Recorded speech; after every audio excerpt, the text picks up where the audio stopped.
Assalamualaikum warahmatullahi wabarakatuh. Bismillahirrahmanirrahim. Alhamdulillahirabbil alamin. Allahumma sholli ala Muhammad wa ala ali Muhammad. Berjumpa kembali dengan pembelajaran pendidikan agama Islam SMA SMK kelas 12. Pada kesempatan ini kita akan membahas tentang Bab 5, Strategi Dakwah dan Perkembangan Islam di Indonesia. Sesuai dengan KIKD 3.30, mengevaluasi strategi dakwah dan perkembangan Islam di Indonesia. Mengingat panjangnya video ini, maka akan kita bagi dua. Yang pertama adalah sejarah masuknya Islam dan strategi dakwah di Nusantara atau Indonesia, dengan materi masuknya Islam ke Nusantara atau ke Indonesia, strategi dakwah Islam di Nusantara. Kemudian pada pertemuan berikutnya kita akan membahas perkembangan dakwah Islam di Nusantara dan kerajaan Islam, serta menerapkan perilaku mulia. Masuknya Islam ke Nusantara atau Indonesia. Para pelaku sejarah berbeda pendapat mengenai sejarah masuknya Islam ke Nusantara. Setidaknya terdapat 3 teori besar yang dikembangkan oleh Ahmad Mansur Suryanegara yang terkait dengan asal kedatangan para pembawa dan waktu kedatangan Islam ke Nusantara. Pertama, teori Gujarat. Islam dipercaya datang dari wilayah Gujarat, India, melalui peran para pedagang India Muslim pada sekitar abad ke-13 Masehi. Kedua, teori Mekah. Islam dipercaya tiba di Indonesia langsung dari Timur Tengah melalui para pedagang Arab Muslim sekitar abad ke-7 Masehi saat Rasulullah masih hidup. Ketiga, teori Persia. Islam tiba di Indonesia melalui para pedagang asal Persia yang dalam perjalanannya singgah ke Gujarat sebelum ke Nusantara sekitar abad ke-13 Masehi.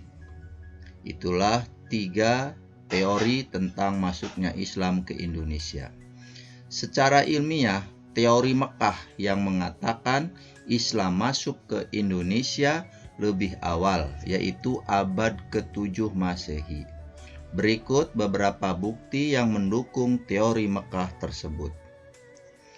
Menurut sejumlah pakar sejarah dan arkeologi, jauh sebelum Nabi Muhammad SAW menerima wahyu, telah terjadi kontak dagang antara para pedagang Cina, Nusantara, dan Arab.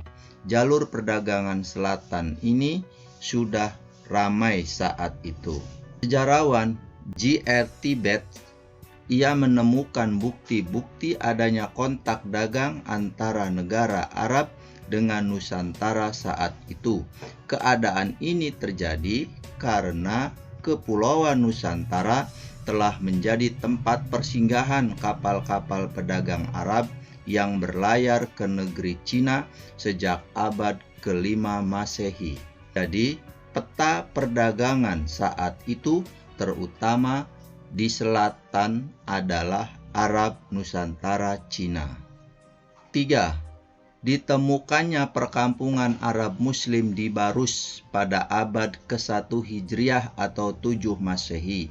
Berdasarkan sebuah dokumen kuno asal Tiongkok juga menyebutkan bahwa sekitar tahun 625 Masehi di pesisir pantai Sumatera sudah ditemukan sebuah perkampungan Arab Muslim yang masih berada dalam kekuasaan wilayah Kerajaan Buddha Sriwijaya.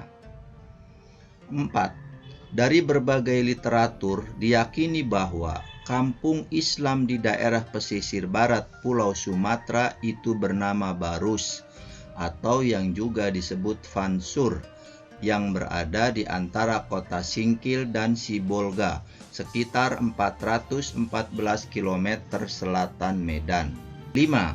Sebuah peta kuno yang dibuat oleh Claudius Ptolemer, salah seorang gubernur kerajaan Yunani yang berpusat di Alexandria, Mesir pada abad kedua Masehi, juga telah menyebutkan bahwa di pesisir barat Sumatera terdapat sebuah bandar niaga bernama Borussia atau Barus yang dikenal menghasilkan wewangian dari kapur barus.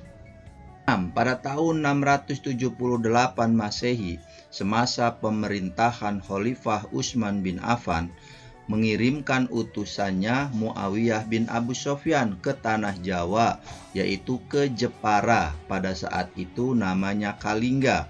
Hasil kunjungan duta Islam ini adalah Raja Jaisima, putra Ratu Sima dari Kalingga, masuk Islam. Dalam seminar nasional tentang masuknya Islam ke Indonesia di Medan tahun 1963, para ahli sejarah menyimpulkan bahwa Islam masuk ke Indonesia pada abad ke-1 Hijriah, abad ke-7 Masehi, dan langsung dari tanah Arab. Daerah yang disinggahi adalah pesisir Sumatera.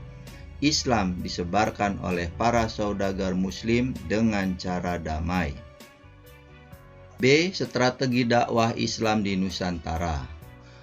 Dari kajian dan berbagai literatur, setidaknya terdapat beberapa kegiatan yang dipergunakan sebagai kendaraan atau sarana dalam menyampaikan Islam di Indonesia. Di antaranya sebagai berikut. Pertama adalah perdagangan. Pada tahap awal, saluran yang dipergunakan dalam proses Islamisasi di Indonesia adalah perdagangan. Hal itu dapat diketahui melalui adanya kesibukan lalu lintas perdagangan pada abad ke-7 Masehi hingga abad ke-16 Masehi. Aktivitas perdagangan ini banyak melibatkan bangsa-bangsa di dunia, termasuk bangsa Arab. Hubungan perdagangan ini dimanfaatkan oleh para pedagang Muslim sebagai sarana atau media dakwah. Sebab dalam Islam, setiap Muslim memiliki kewajiban untuk menyebarkan ajaran Islam kepada siapa saja dengan tanpa paksaan. Karena pada saat itu, jalur-jalur strategis perdagangan internasional hampir sebagian besar dikuasai oleh para pedagang Muslim. 2. Perkawinan. Dari aspek ekonomi, para pedagang Muslim memiliki status sosial ekonomi yang lebih baik daripada kebanyakan penduduk pribumi. Hal itu menyebabkan banyak penduduk pribumi, terutama para wanita, yang tertarik untuk menjadi istri-istri para saudagar Muslim. Hanya saja ada ketentuan hukum Islam bahwa para wanita yang akan dinikahi harus diislamkan terlebih dahulu. Para wanita dan keluarga mereka tidak merasa keberatan karena dalam proses pengislaman hanya dengan mengucapkan 2 kalimat syahadat tanpa upacara atau ritual rumit lainnya. 3. Pendidikan. Proses Islamisasi di Indonesia juga dilakukan melalui media pendidikan. Para ulama banyak yang mendirikan lembaga pendidikan Islam berupa pesantren. Pada lembaga itulah para ulama memberikan pengajaran ilmu keislaman melalui berbagai pendekatan sampai kemudian para santri mampu menyerap pengetahuan keagamaan dengan baik. Setelah mereka dianggap mampu, mereka kembali ke kampung halaman untuk mengembangkan agama Islam dan membuka lembaga di sana. Tasawuf. Jalur lain yang juga tidak kalah pentingnya dalam proses Islamisasi di Indonesia adalah tasawuf.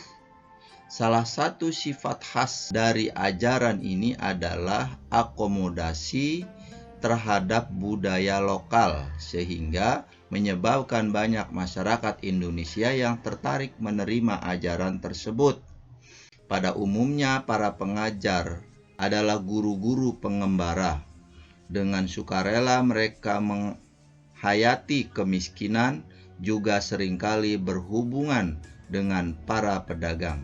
Mereka mengajarkan filosofi yang telah bercampur dengan ajaran yang sudah dikenal luas masyarakat Indonesia. Mereka mahir dalam hal magis dan memiliki kekuatan menyembuhkan. Di antara mereka ada juga yang menikahi gadis-gadis para bangsawan setempat. Dengan tasawuf, bentuk Islam yang diajarkan kepada para penduduk pribumi mempunyai persamaan dengan alam pikiran mereka yang sebelumnya memeluk agama Hindu, sehingga ajaran Islam dengan mudah diterima mereka. 5. Kesenian. Saluran Islamisasi melalui kesenian yang paling terkenal adalah melalui pertunjukan wayang. Seperti diketahui bahwa Sunan Kalijaga adalah tokoh yang paling mahir dalam mementaskan wayang. Dia tidak pernah meminta upah materi dalam setiap pertunjukan yang dilakukannya. Sunan Kalijaga hanya meminta kepada para penonton untuk mengikutinya mengucapkan 2 kalimat syahadat. Sebagian besar cerita wayang masih diambil dari cerita Ramayana dan Mahabharata, tetapi muatannya berisi ajaran Islam dan nama-nama pahlawan Muslim. Selain wayang, media yang dipergunakan dalam penyebaran Islam di Indonesia adalah seni bangunan, seni pahat, seni ukir, seni tari, seni musik, dan seni sastra. Seni bangunan: Masjid Agung Demak, Sendang, Awur, Agung Kesepuhan, Cirebon, Masjid Agung, Banten, dan lain sebagainya. Seni bangunan masjid yang ada merupakan bentuk akulturasi dari kebudayaan lokal Indonesia yang sudah ada sebelum Islam, seperti bangunan candi. 6.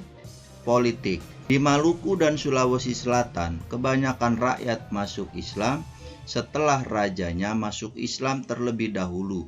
Pengaruh politik raja sangat membantu tersebarnya Islam di wilayah ini. Jalur politik juga ditempuh ketika kerajaan Islam menaklukkan kerajaan non-Islam, baik di Sumatera, Jawa, maupun Indonesia bagian timur. Demikian sejarah masuknya Islam dan strategi dakwah di Nusantara atau Indonesia. Insya Allah pada kesempatan mendatang kita akan membahas perkembangan dakwah dan kerajaan-kerajaan Islam di Nusantara. Wallahu a'lam bishawab, wabillahi taufik wal hidayah. Wassalamualaikum warahmatullahi wabarakatuh. Sallallahu ala Muhammad.